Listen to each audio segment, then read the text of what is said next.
It's really fantastic.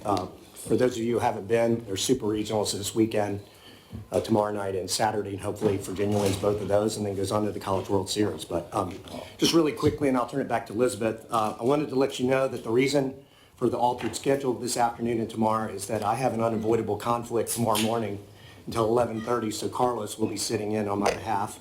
And Jim Ryan has a conflict that will cause him to miss a couple of hours tomorrow afternoon.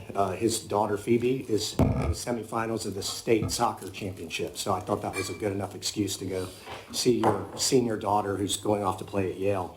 Yeah, but he will be back in time for the full board meeting at the end and also the closed session. We also worked around another board member scheduling conflict with who has a meeting with the governor this weekend, and a couple of other conflicts. So just wanted to let you know what that's why our schedule is a little bit odd this time. But with that, I turn it back to you. Thank you. Our agenda this afternoon includes the renaming of an endowed professorship and addition of 2 seats, the establishment of 3 new endowed professorships. Provost Baucom, as you can see, is not with us today, but we are fortunate to have Vice Provost for Academic Affairs, Bree Gertler, to stand in for him, and we will hear from her in a little while. We will meet Coach DeSorba and members of the UVA women's 4-time NCAA championship swimming and diving team, and we have evidence of that behind us. And we will hear 2 updates from Dina Campera, Dean of the College of Arts and Sciences, one on the work of the Task Force on Religious Diversity and Belonging, and a second on progress in undergraduate advising. And I want to just take a moment to make a few remarks on that. As my leadership of the Academic and Student Life Committee comes to close, I'm afraid I might have the dubious distinction of having turned the most interesting committee of the board into the most repetitive, because here we go again with advising. But I felt that in my last year on the board that it is important for me to bring this issue home for the many people who've been advocating for improving advising and to hopefully fully inform our newer board members who will continue this work. Undergraduate advising, most specifically for first and second year students, is one of the very few areas in which we just haven't done well. To illustrate this assertion, one need only look at the UVA Parent Network page on Facebook. On one Facebook page, a parent administrator posted this message at the request of the Georgia Center, and it said, from the Georgia Center, UVA is hard at work building a robust set of advising resources for undergraduate students and needs your feedback. What resources, links, or information is missing from our advising website that would help your student find the information they need to thrive at UVA? Dozens of parents weighed in, as they have in years past, on the topic of advising. And I'd like to give you an idea about how the responses unfolded. First, a parent said, "I am not sure anything is missing from the website. What is missing is human contact early in the college career.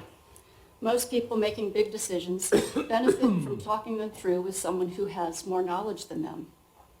That was followed with this exclamation mark, an engaged human exclamation mark, someone that can at least verify for the student and the anxious parent that the student isn't making a costly accidental mistake.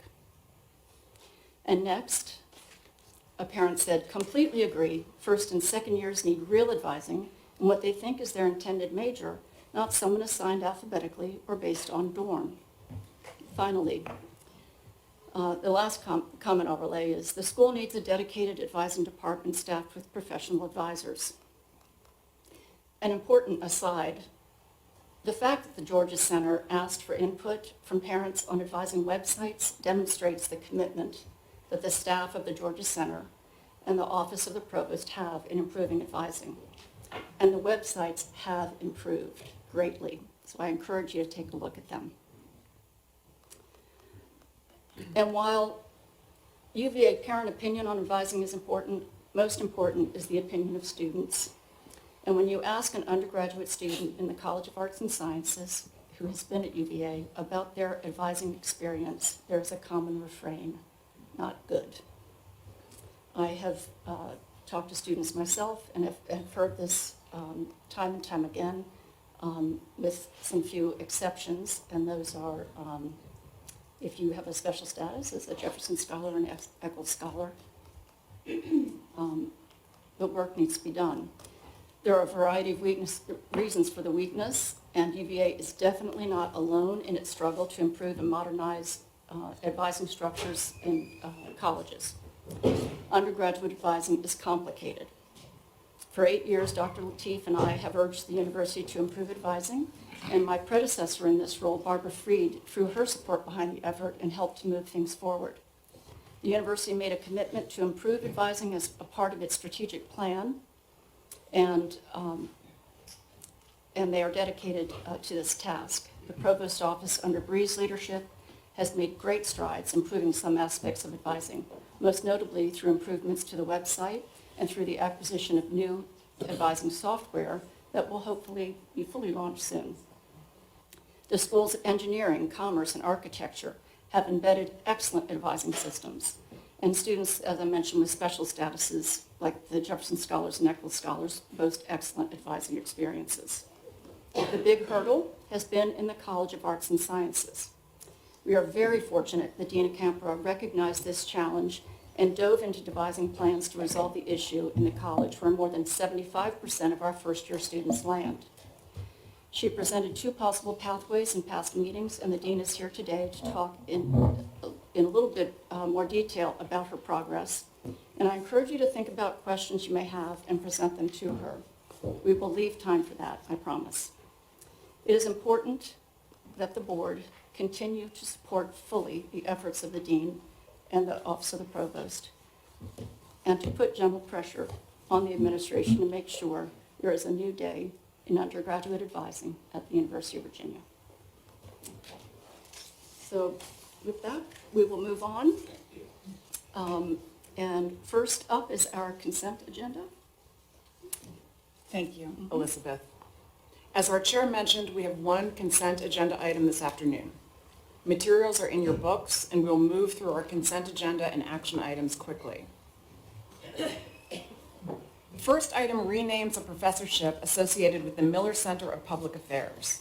Original documentation shows that the fund was intended to support multiple chairholders and did not specify government and foreign affairs in the title when it was established in 1978. The professorship has been used to support concurrent shareholders with varying titles over the years.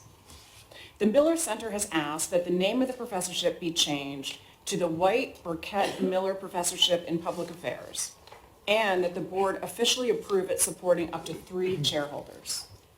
Madam Chair, I recommend this action for the board's approval. Do I hear a motion? So moved. Is there a second? All in favor say aye. Aye. Opposed? Carries. Next, we move on to our action items. We have 3 action items for the board's consideration, all to establish new professorships. Background information is in your materials. I will present them as a group. First, the H. Lewis Salomonsky Professorship in Real Estate was created with a gift from 1962 School of Architecture alumnus H. Lewis Salomonsky, a Richmond native. Mr. Salomonsky, who had been a lecturer and volunteer with the architecture school, died last August. Both his son and his grandson are UVA alumni. Mr. Salomonsky's $1 million gift qualifies for matching funds of $500,000 from the Bicentennial Professors Fund.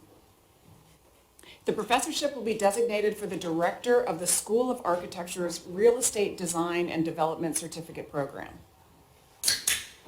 Our second action item establishes the Daniel M. Becker Professorship in Geriatric Research. This professorship is funded by Dr. Carol Engel, a renowned pediatric nephrologist and toxicologist who helped the world understand the toxic effects of lead exposure in children.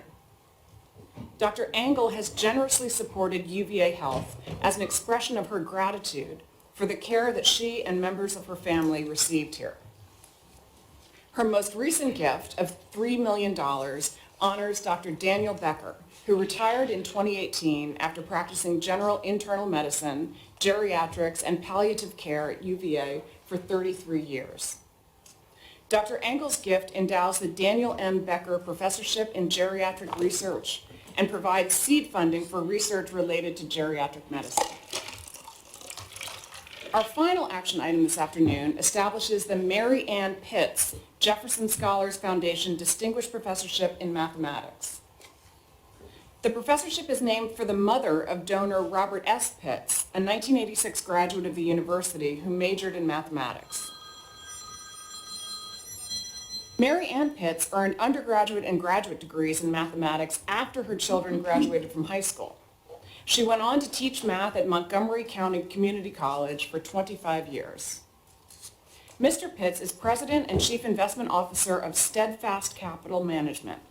He has provided substantial support to the Jefferson Scholars Foundation, the college, and the McIntire School. Mr. Pitt's $4.2 million gift qualifies for matching funds from the Bicentennial Professors Fund. Madam Chair, I recommend these resolutions for the board's approval. I have a motion to approve.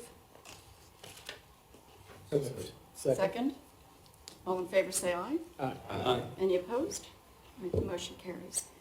We are grateful to the Solomonsky, Engel, and Pitts families for their support of these professorships and the ways their generosity strengthens the university.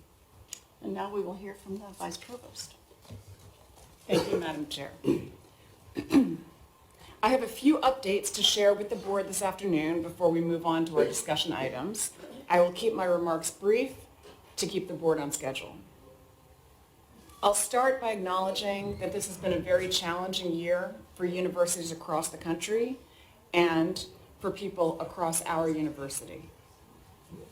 However, there's also been much to celebrate. Just a few weeks ago, we celebrated the joy of final exercises with the class of 2024. Many of you were here for final exercises. It was especially memorable because most members of the undergraduate class of 2024 did not get to celebrate their high school graduation with their classmates in the early months of the pandemic. We got past the worst of the rain on Saturday, and students and their families enjoyed their well-deserved celebrations. I think I was not the only person who ruined a pair of shoes, but it was worth it. This year brought good news of recognition for our students, our faculty, and several of our schools. In February, the U.S. Department of State named the university a top producing institution of Fulbright Student Award recipients. 13 UVA graduates and alumni were awarded Fulbrights last year. They're now studying and working in Europe, South America, and Asia. New student board member Lisa Kopelnik was named UVA's 34th Truman Scholar. Congratulations, Lisa.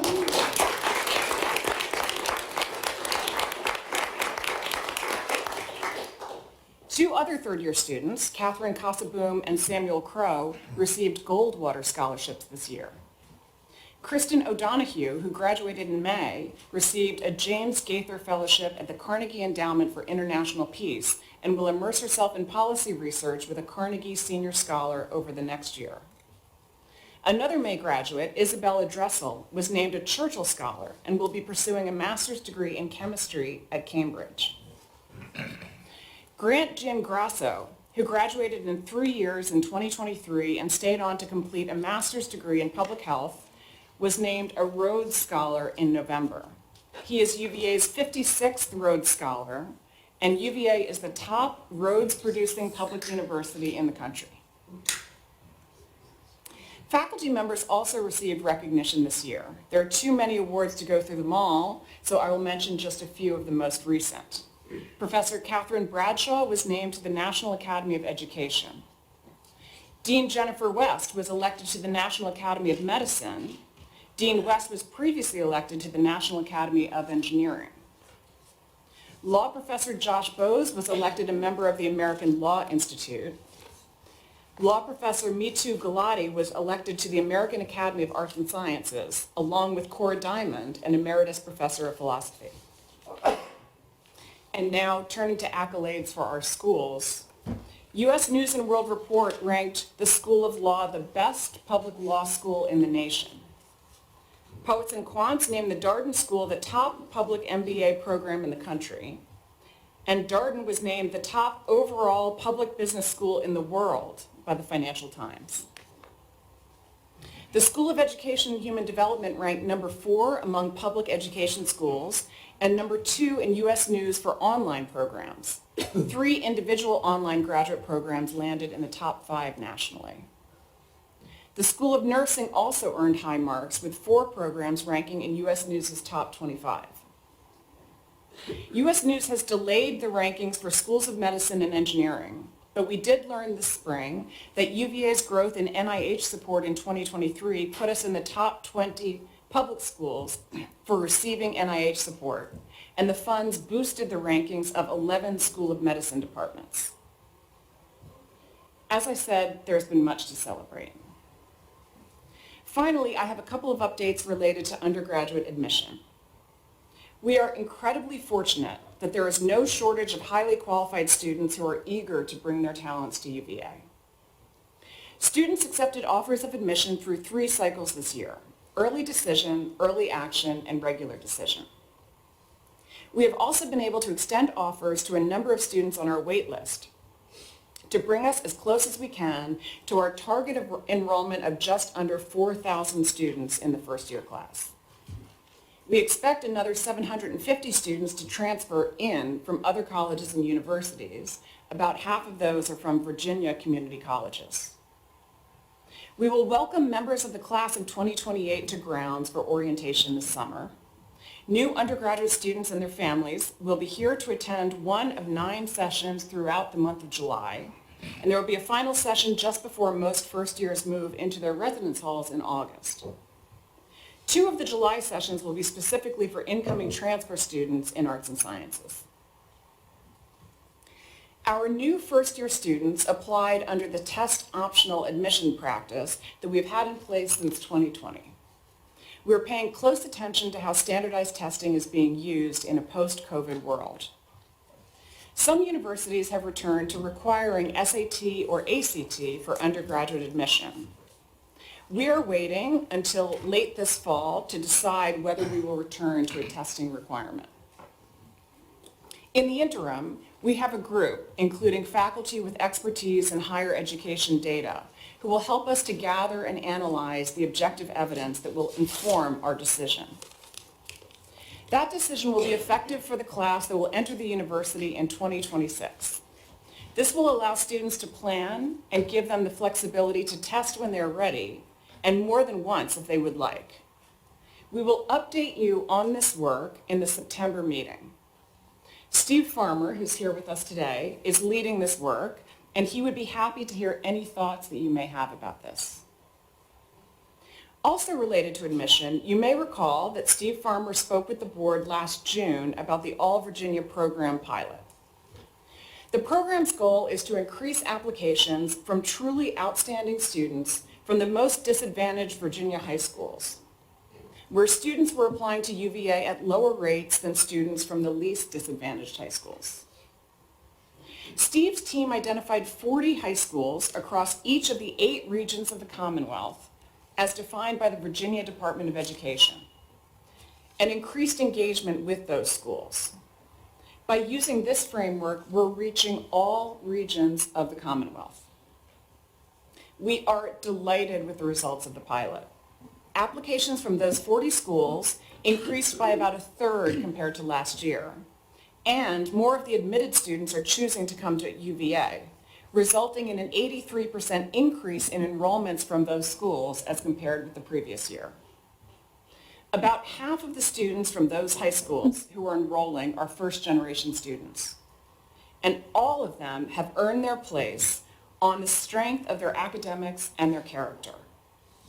This is a great thing for UVA and for the Commonwealth, and we're grateful to everyone who's contributed to the effort, and especially to these determined students. I'm glad to take any questions.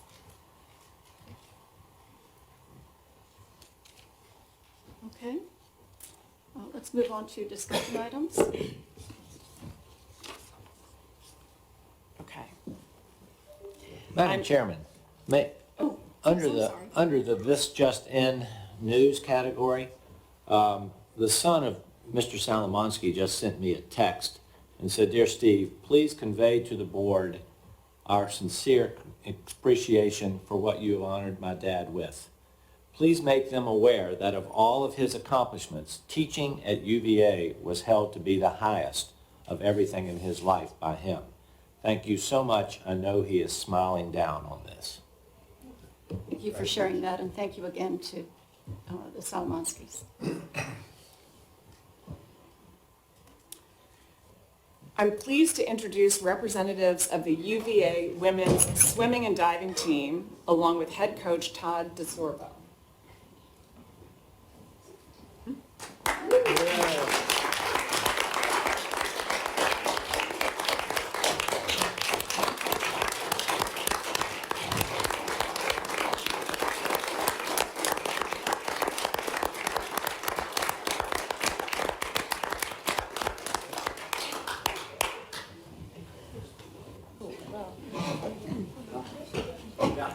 I'm standing because they're all way taller than me, so this is the only time I'll ever be taller than them.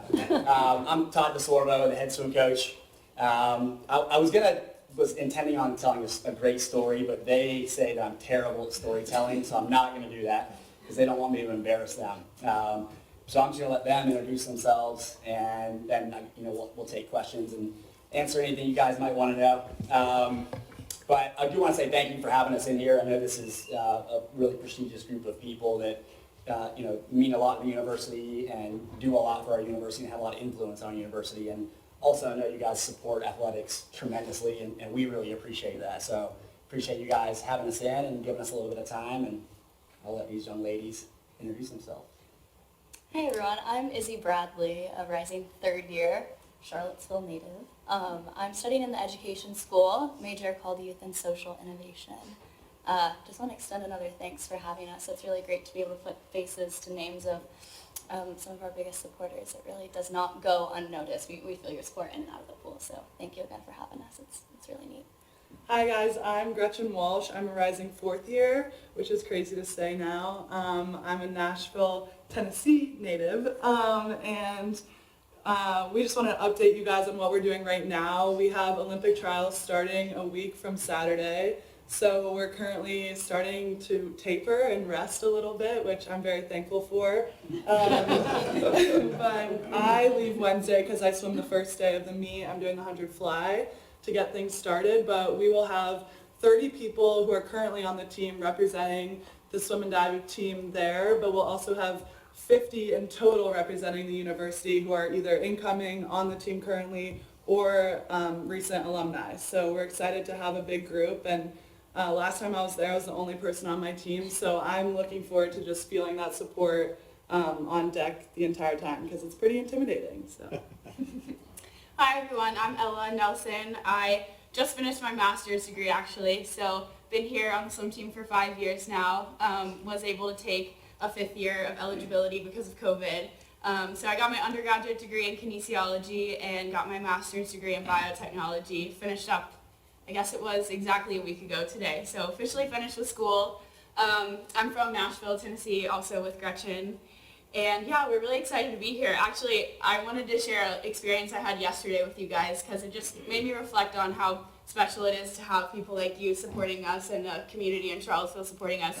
I was in the hospital yesterday shadowing a doctor there at UVA Med, and I'm not kidding, probably 15 to 20 doctors, surgeons, nurses came up to me at different times and were like, "Gosh, we're so excited to have a swimmer in the house. We are so proud to have people like you guys in Charlottesville." And it just made me reflect on my whole experience. And sometimes when we're in it every day, we lose perspective on how special it is to have had a student-athlete experience like this.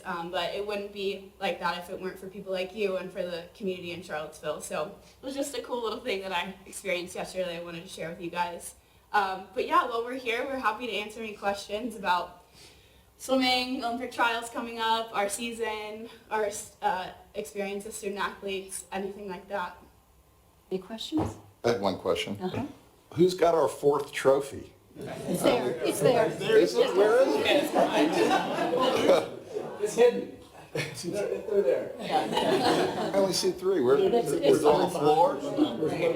Oh, okay. Okay, thanks. Phew. more space. I was gonna have Chief Longo go. Yeah, I have a quick Mr. question. Yeah. You know, besides going to school, which is difficult, how many hours a day did you guys practice swimming while you were practicing? How many hours a day did you had to be in the pool? Well, we train 20 hours a week, and that doesn't really include the other extra hours a lot of people put in to do physical therapy on injuries and just recovery in general. But the maximum we can do is 4 hours a day. So we definitely That's all we do. It's being televised. NCAA limits you to that. We've never gone a minute over. we definitely make the most of every single hour. Congratulations. Mr. Rector? Yeah, Todd, could you explain what made you come to UVA from NC State, and then all of you, because we obviously had a very fine program, but nowhere near the level that you've achieved and that all of you have achieved, and what was it that made you say, we can go to UVA and we can win 4 straight national titles? Sure. You know, I think that's sitting right here. You know, these 3 are pretty representative of our entire team. You know, and they really understate the accomplishments that they've had. You know, these young ladies, as well as a lot of our team, I mean, they're 3.7, 3.8, 3.9 GPA, you know, multiple-time All-Americans, they're all NCAA qualifiers, national team members, world championship. And, you know, 7 years ago when I was considering taking the job here, or I was offered the job, I knew that Virginia was a type of institution, the university itself was a type of institution that could attract the most talented student athletes in the country, especially in our sport.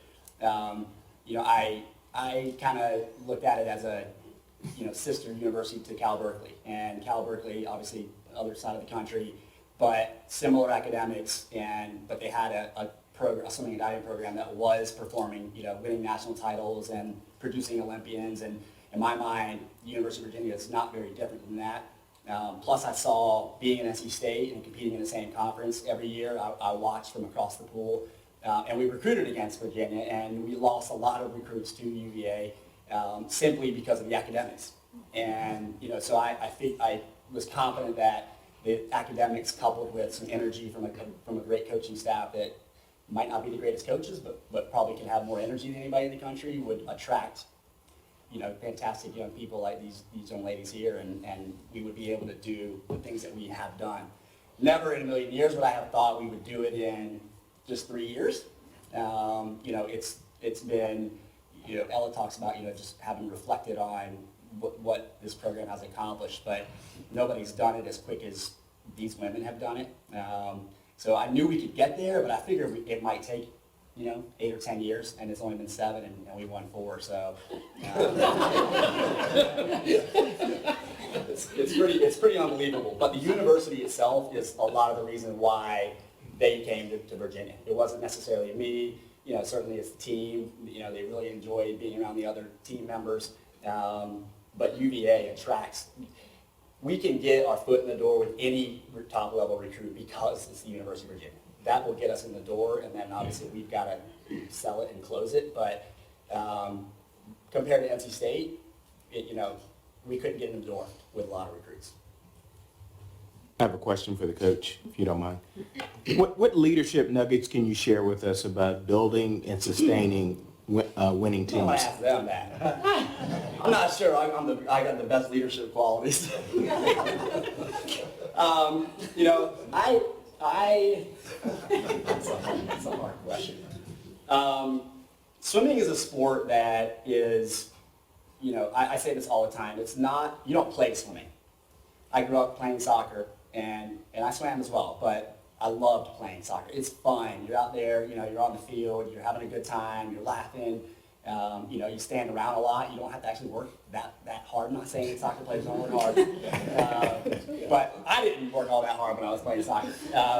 You know, swimming, it's not a sport, you know, it's hard. And I think that, you know, trying to make work fun is a lot of what we try to instill with our team and our program. And yeah, I've always thought that if you're enjoying yourself while you're working hard, you're going to put way more into it and get way more out of it. So I'm not sure this is necessarily in line with leadership, but just trying to provide an environment where people are enjoying themselves, people are having fun, there's accountability, you're working hard, and working towards a team goal, is, I think, all those things put together are reasons for the success that this program has had. I would say that from a leadership perspective, I am still learning. I would say probably the most important thing to me is I learn from them. It's unfortunate that as a head coach, I don't have a head coach necessarily giving me feedback, giving me critical feedback all that much. Like, I'm giving it to my coaching staff, helping them get better as leaders and as coaches. I don't necessarily have that all that much other than Carla, but I try to steer clear of her office.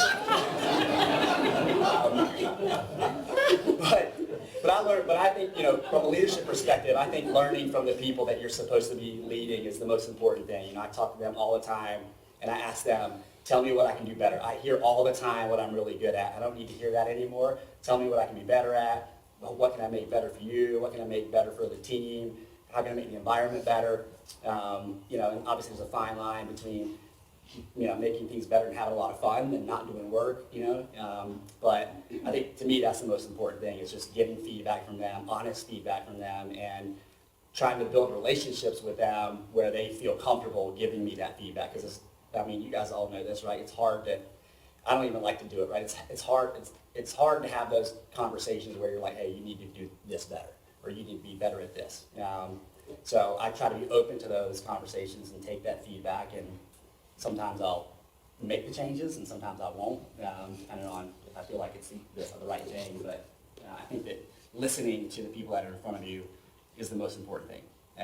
And I'm still learning, that's for sure. Thank you. Yes. I have a really serious question. So you may remember earlier this spring, after you won the national championship again, Robert and Carla and I all jumped in the pool. And I want you to answer this honestly. Who had the best form? We'll have to bring up the pictures, right? We need to instant replay, I think, for that one. Okay, you're dodging the question. Person asking the question. Did I hear right that we have about 50 of you that are going to go to the Olympic trials? Yes.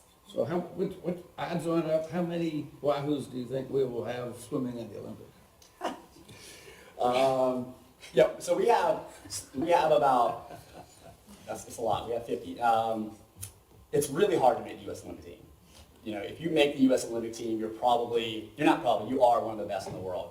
Typically making the U.S. Olympic team, those individuals will also go on to be one of the top 3 in the world probably and make the podium at the Olympics. So to make, you could get 6 at our U.S. Olympic trials and probably get 2nd or 3rd at the Olympics if the other Americans weren't there. So that's how good the U.S. is. I think we've got quite a few that have a really good opportunity to make a team. We had 4 make the Tokyo Olympics, and that was the most of any collegiate program in the country. So it's not, most programs don't have a number, a lot of people make it. If you have one, if a team has one individual make the U.S. Olympic team, it's the biggest accomplishment that program has ever had. And we had 4. Maybe we can get more this time. I'm going to project 6.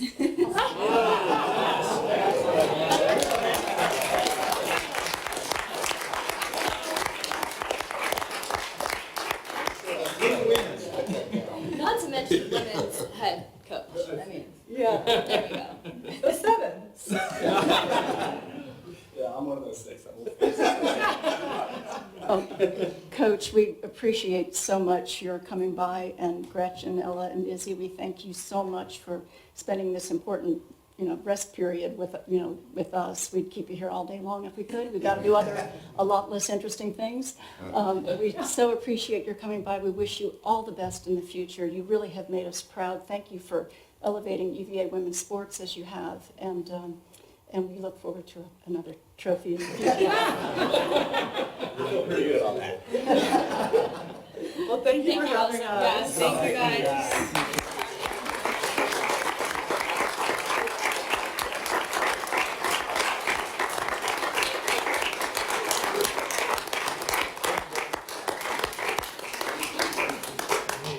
Thank you guys, appreciate it. Thank you all. Thank you.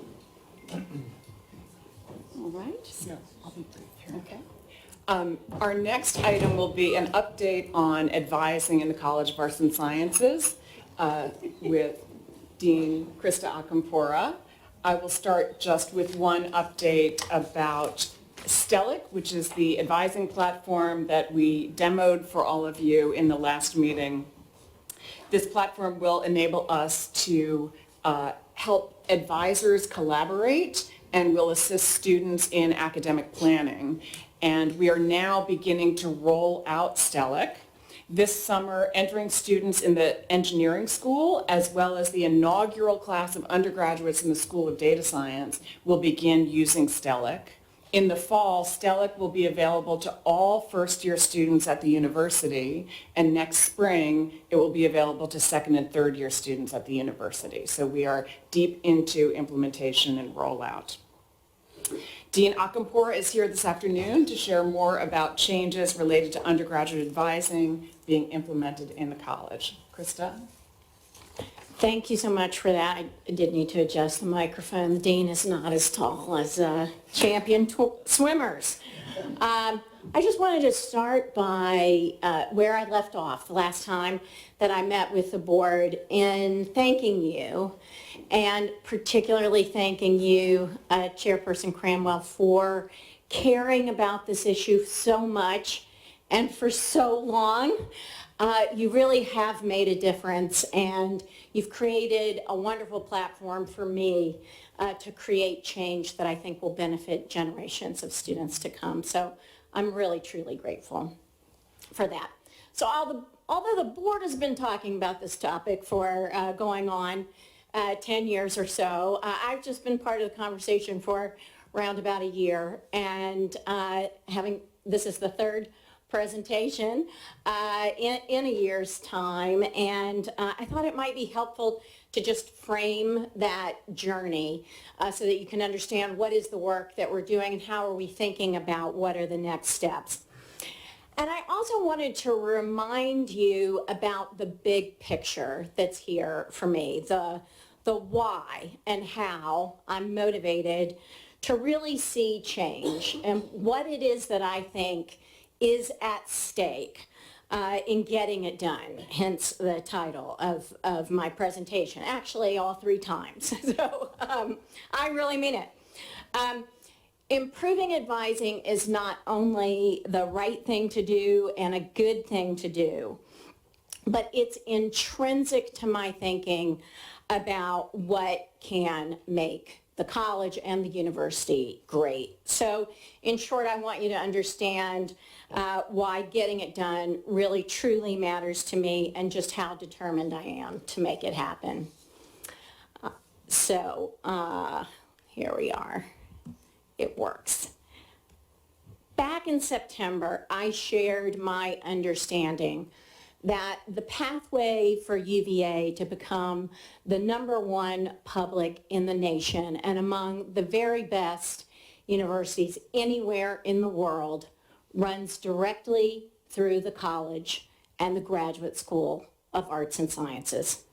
This is because 76% of all undergraduate students enter UVA through the college. Nearly 70% of undergraduates will complete degrees in the college, and roughly 90% of all undergraduate students will complete at least some part of their coursework in the college or with college faculty.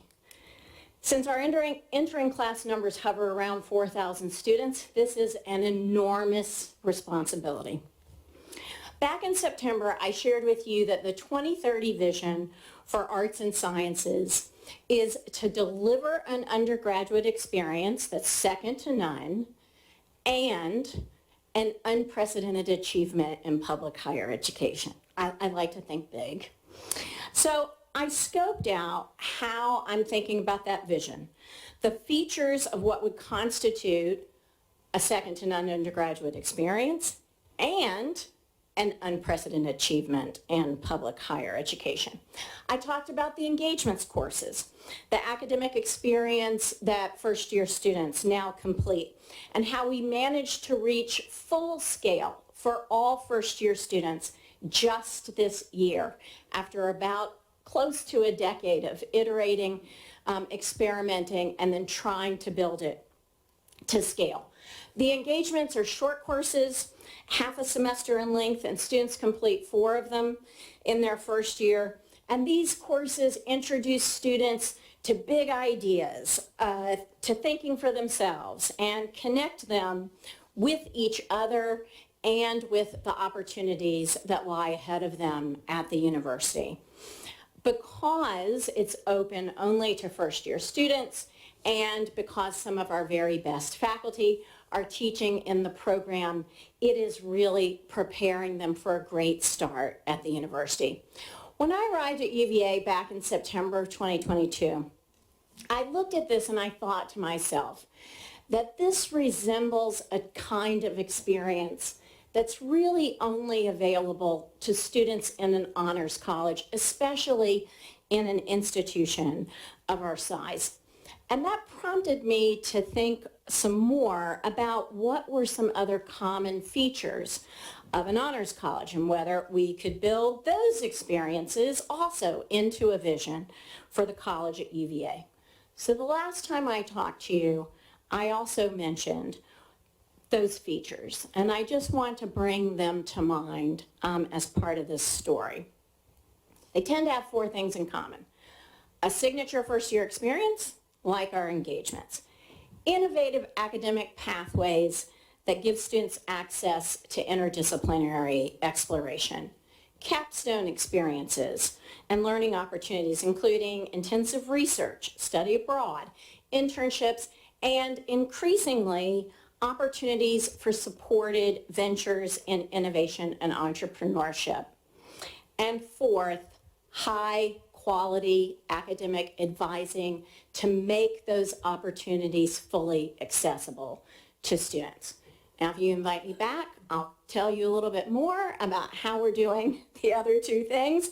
But today I'm going to talk about how are we going to deliver on that experience for our students here. I also think that if we could make accessible this kind of experience for all of our students and at scale, this would be an unprecedented achievement in public higher education. It would meet the bar, right? So that's the goal. I want better advising, and I want it as part of a vision for a great university. As you know, we undertook a deep study of advising in the college. It started around about just a year ago. And with the support of a consultant who we brought in to help us do some professional benchmarking and to facilitate concentrated engagement with our faculty, staff, students, parents, and alumni. And the clear takeaway that came as no surprise was that pre-major advising was not working in the college.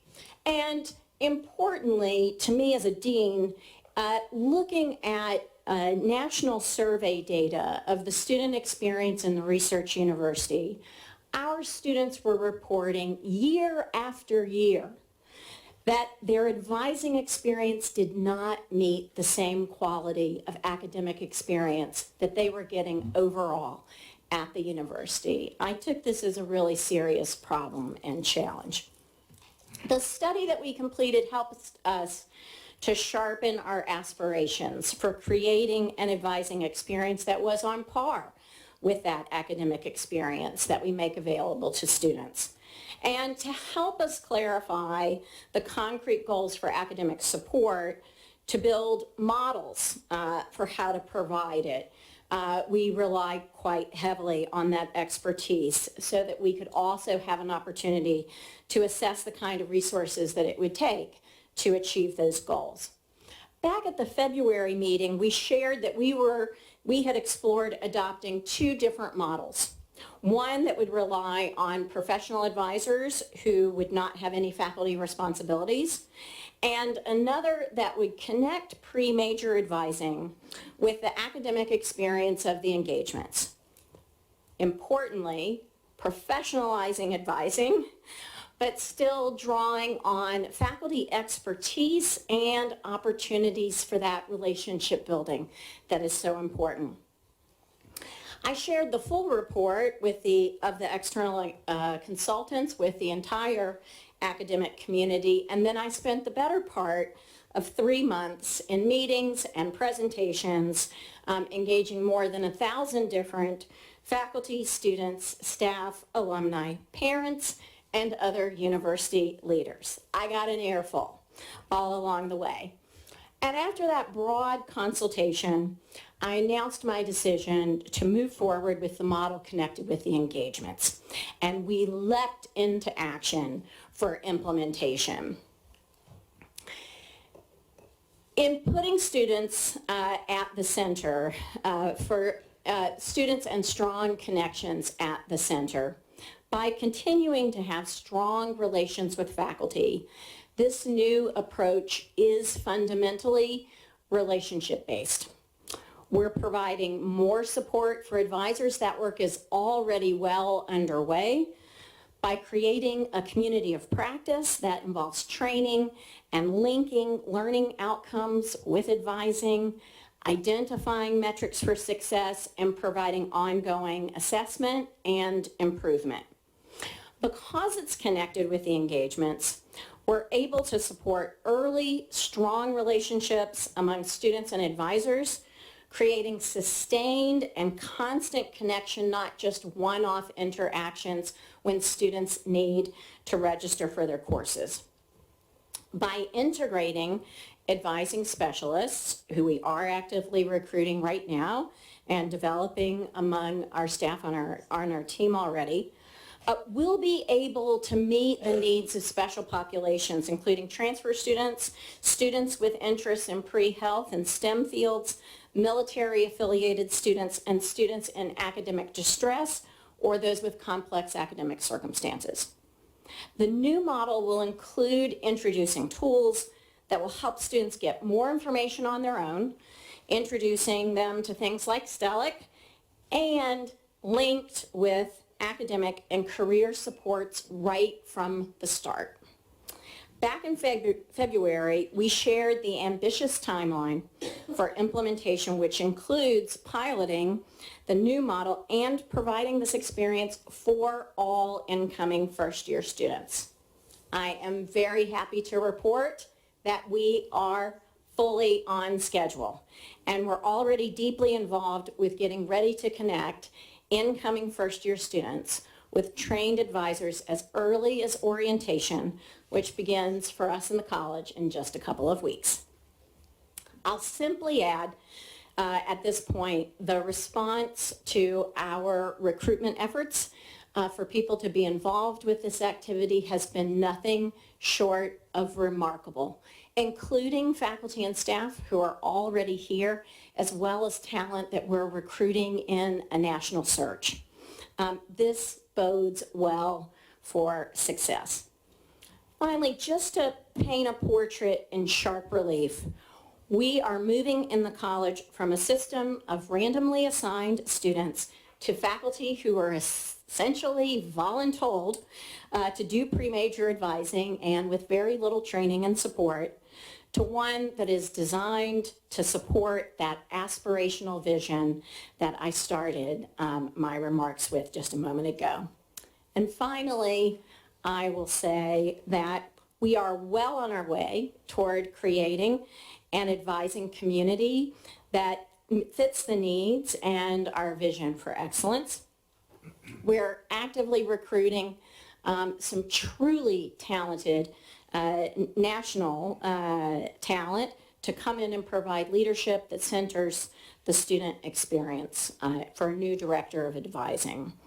We're creating structures that will enable personalized support that fuels exploration and innovation for our students, and we're developing a sustainable model that I think is worthy of investment.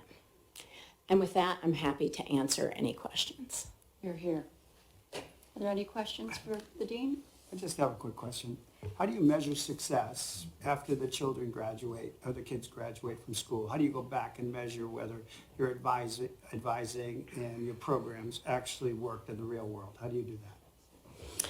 So we don't presently have formal mechanisms for doing that. I take that input, though, very interested in taking that input from a variety of sources. One of the benefits that comes along with being the dean of such a large organization is that we have so many wonderful alumni. And getting to be the dean, I get to be out often meeting with alumni really from around the world and learning from their experiences and meeting them across all kinds of generations. So one of the groups that we convened as we were thinking about which model to implement was a group of recent UVA alumni who are in London, who were so eager to be a part of this project. So it's a great question, and looking for some opportunities to really actually try to capture it in a systematic way is important. Mr. Murray? Dean Akapura, I'm curious. Well, first of all, let me preface this by saying I'm fully supportive of trying to fix this system. It's been broken for a long time. And since COVID, we are all aware that the changing nature of our student body and their need for greater advising and their mental health concerns, all of those are really important. And so I don't want to downplay that, but I just kind of curious, what does the budget for this look like? How many new people are we adding?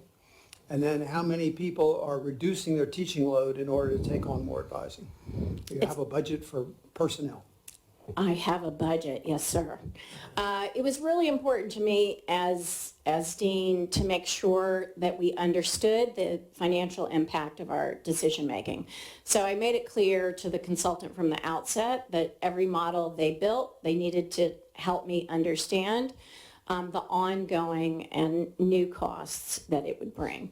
Essentially, each of the models came out within roughly $400,000 to $450,000 to have a price tag of roughly $3 million in new ongoing costs annually. A good portion of those are personnel costs, but not all of them. Whether we will find that we have capacity in the faculty, but again, remember, it's really important to me that those faculty who are participating in this are participating in it fully, that they're participating in the community of practice and the training, and so it can't just be that that's a good way to do less teaching or something else. So it will take some work for me to figure this out, how to pay for it on an ongoing basis. Advising is not a revenue center.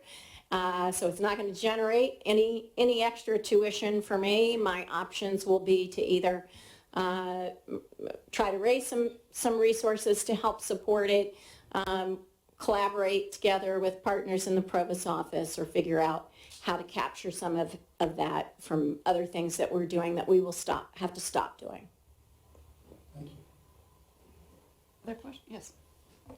Chris, I think this is a great model. I'm just curious what you're planning to do with COLA classes, which are also, I mean, it's a similar model, right? These are seminars for first-year students where the instructors also are the advisors.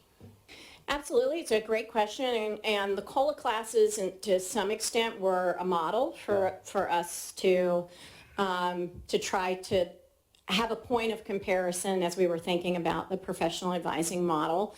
It's very popular with some of our faculty, but has never been popular enough to deliver what we needed, which was to make it something that's available to every student, every incoming first-year student, and then of course we have to double the size of that population because the students stick around for another year. I taught a COLA class myself so that on Thomas Jefferson in the living room of Pavilion 2, so that I could also get a sense of the kinds of questions that students had, what their experiences were like. They didn't know that I cared about this so much or that I was very interested in how was it going with engagements classes. So it's and I know you teach in the COLA classes as well. We'll have to see how that shakes out. We will, for this year, as we're trying to build to scale, we're including COLA classes. I hope your class is running. And we'll see whether COLA classes continue to be an important part of our curriculum. They're very popular with students. We don't know whether they're very popular because, my goodness, that's a better way to get some advising. So we'll have to see. Thank you, Madam Chairman. Dean, I don't want this to come across at all as an antagonistic question because I've been on faculties before, but when and why did the Academy ever move philosophically from a model where it was perceived that my responsibility as a professor is to advise and teach in addition to my course load, in addition to my research, without ever having thought that I would get extra time or extra compensation? Why have we gone there? And that concerns me. Sure.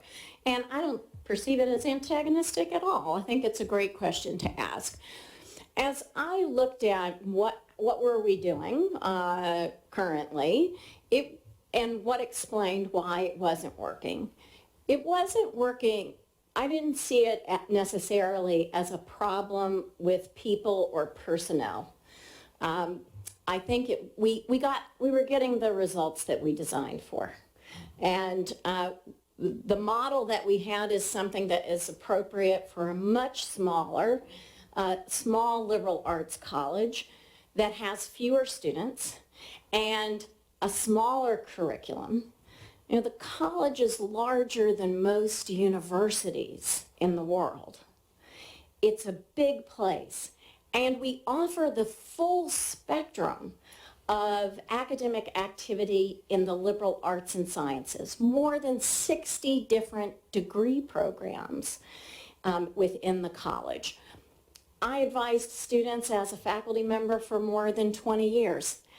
I simply didn't have the information that I needed to do much more than if a student came in and wanted to pursue astrochemistry, and I'm a philosophy professor, I'll sit there and look at the website with you and hope that the website is good enough. You know, it makes sense to me that faculty who are not supported and trained, where it's not clear what the goals are, where there is not regular support and even a human being who the faculty can talk to and connect with, it doesn't surprise me that we were getting the results that we had. We just simply had a model that was something that was more common when we were a much smaller organization and about 50 years ago. So I think it will still be important for faculty to be involved. Something that I learned in this process of spending months and months talking and listening to people is that in fact our faculty really do care a lot about this. They care about being able to be excellent. And most people don't like to do jobs when they're not properly supported, prepared, and they don't want to give bad advice to the students. So I'm optimistic that we're really on a much better path, and we're on a better path because we took the time to think and listen and reflect. Thank you. I know we're running over, and the dean has one more presentation, and I hate to cut questions off because this is the last time I get to hear them too. But Dean, would you be able to give us an abbreviated update on your task force work? Absolutely. I'm happy to do so, and also happy to stick around for questions if that's desired. I'm also really grateful for the opportunity to come to you today to talk to you about the task force on religious diversity and belonging.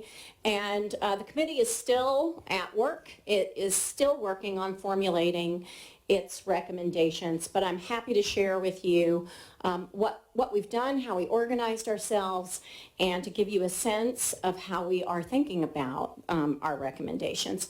So I thought it might be useful to first simply tell you a little bit more about our charge as we understood it, and then I'll tell you some things about the timeline, the process, how we're thinking about recommendations. So our charge as we understood it was to assess the incidence of reports of experiences of persons from what we might call minoritized religions, specifically to assess incidents of reports of anti-Semitic and Islamophobic incidents back to at least 2017. To have concern for religious minorities generally, and in particular to capture how Jewish and Muslim students, faculty, staff, as well as those from other religious backgrounds, experience life on grounds. To examine educational opportunities on religions and related cultures, including histories and impact. To assess the university's engagement with faith community leaders, and to make recommendations for improvement. So that's how we understood our charge and commenced our work. We were charged toward the end of the fall semester, just before people left for winter break. So we got our charge at that time and then commenced our meetings in January after the winter break. We spent the month of February on community engagement, including convening some focus groups, gathering data sources. We did not do a new survey. We drew on existing survey information that we had access to and analysis. By March, we were in a position to continue gathering that information and having some preliminary meetings with university leaders who we thought were potentially some key informants for the committee. In April, we commenced formulating our recommendations. And in May, and still in June, we are working on finalizing those recommendations, and I expect that by the end of this month, we will be in a position to have discharged our responsibilities and deliver a set of recommendations to President Ryan. We organized our activity in sort of along 4 different streams. So we had an engagement group that was headed up by Dean of Students, Cedric Rucker, and that included conducting the focus groups. They involved students, faculty, staff, and contract workers at the university. And they also collected comments online from members of the UVA community. We had a data group that was chaired by Professor Rachel Wall, who I think is known to some of you, and she spearheaded analyzing survey data on the student experience and religious identity, researched bias and threat reporting and analyzed those data, and surveyed academic and the academic and co-curricular landscape. We had a benchmarking group that was headed up by Vice President Kevin McDonald, and that group compared 13 Chev designated peers and 5 in-state comparators, and they devised a comparison matrix to identify opportunities and some standout features. So I'm happy to share with you, again, we're still formulating our recommendations, we're still engaged in our analysis, but I'm happy to share some high-level observations. The current moment of crisis that we're in is marked by some very strong feelings that impact individuals and shared experiences of belonging and respect on grounds. And members of the UVA community highly value maximizing free expression while also longing for clear understandings of limits and seeing that reflected in institutional action. The moment of crisis also discloses some institutional opportunities, and that's really been the focus of the committee's efforts. How can we make UVA a place that improves that experience really for all students, but particularly for those who may not feel such a strong feeling of belonging or respect?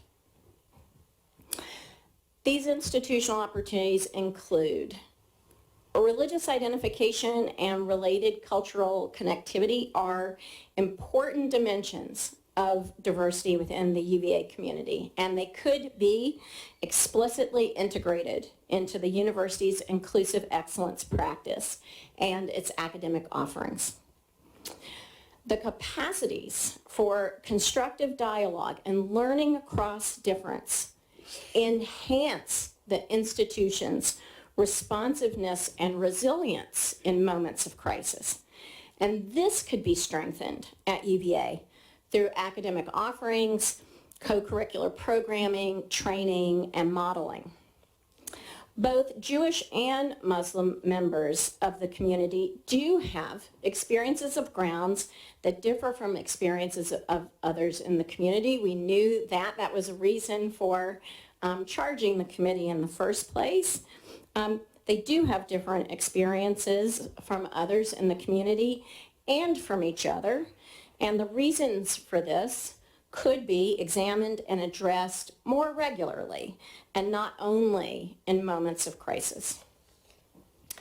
Finally, I'll just, before opening to questions, just conclude with representative topical areas where I am expecting that the committee will formulate recommendations, certainly is deliberating about recommendations for President Ryan.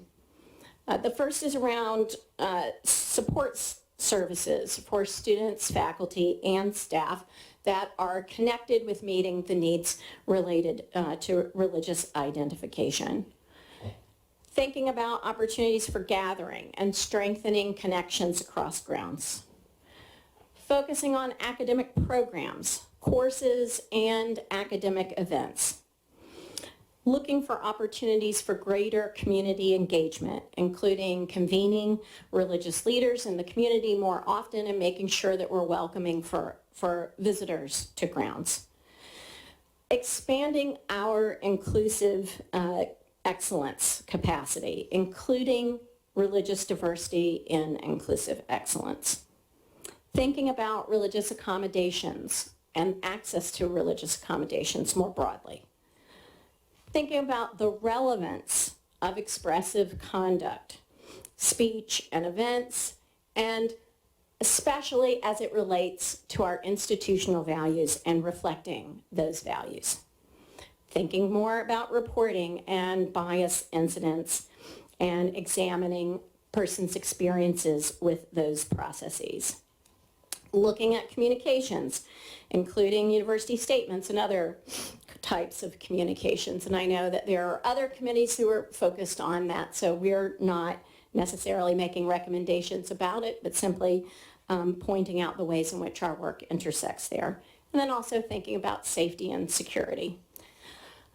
Before opening up for questions, I'll just say that the good news from my perspective is that I think we've learned a lot from this process, and undertaking the work of the task force itself has had the effect of creating forums for people to share their experiences and to share their aspirations for the type of community they want to be a part of.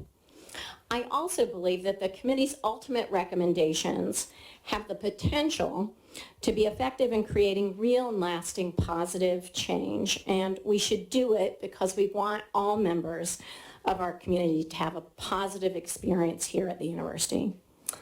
Finally, I'll say that it has been a true privilege to lead these efforts.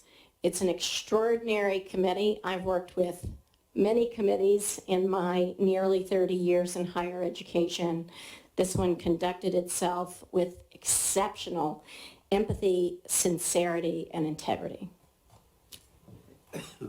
Dean, I'm afraid we don't have time for questions. I know that your work is ongoing. I'm sure you'd be willing to come back and share the results of the task force and I also know you would be willing to take questions. Always. Outside the board meeting. Dina, I just want to express our deepest gratitude for the incredible work you're doing on advising for the college and on this task force. It's just been a real pleasure for me to be able to get to know you, and we are very fortunate to have you here. And Bree, I also want to thank you and the Provost's office for your dedication to advising. I know that you'll see it through, and this will be a phenomenal place for students to access all the opportunities that are here, because advising will help inform them. So thank you very much. And with that, Could I just say, I'm sorry, this is Elizabeth's final committee meeting as committee chair and as a board meeting, and I will say that from the time I was in the dean's office in arts and sciences, I heard from you about advising, and I'm still hearing from you about advising, and I'm incredibly grateful to that, and I want to echo what Dean Akampora said, just gratitude, because I know that this comes from your deep care about our students, and that is absolutely priceless and invaluable. So thank you so much for your service on this committee.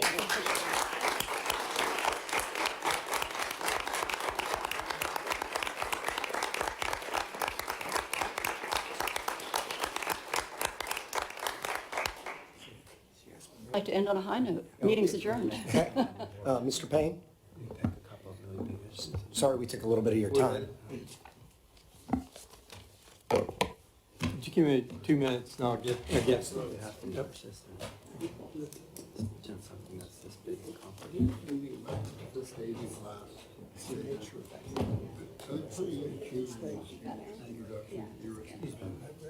Yeah, well, they might admit they could do it better, but. Hopefully we can make it.